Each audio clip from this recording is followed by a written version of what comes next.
कधी कधी आयुष्यात असे प्रवास असतात जे प्लॅन केलेले नसतात, पण तेच आयुष्यभर लक्षात राहतात.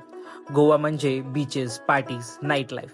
पण आज मी तुम्हाला घेऊन चाललोय एका अशा ठिकाणी जिथे आवाज फक्त पाण्याचा आणि शांतता मनापर्यंत पोहोचणारी. थोडीशी ट्रॅकिंग करत, चालत, दम घेत आम्ही पुढे चालत राहिलो. रस्ता सोपा नव्हता, पण प्रत्येक पावलासोबत पाण्याचा आवाज जवळ येत होता आणि उत्सुकता पण वाढत होती. आणि मग काय, समोर आलं हे दृश्य. हा वॉटरफॉल पाहण्यासाठी नाही, तर अनुभवण्यासाठीही आहे. त्या पाण्यातल्या प्रत्येक थेंबासोबत मनातल्या सगळा थकवा हा दूर होत होता.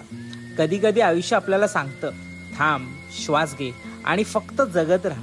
इतक्या उंचीवरून पाण्यात जंप करायचं पहिल्यांदा मनाने थांबवलं, मग नंतर हिंमत केली आणि मारली जंप. त्या थंड पाण्यात पडल्यावर भीती कुठे गायब झाली काय कळलंच नाही. आणि मग काय, एक नाही, दोन नाही, खूप साऱ्या उड्या मारल्या. त्या पाण्याच्या आवाजात मन इतकं शांत झालं की वेळ थांबल्यासारखी वाटली.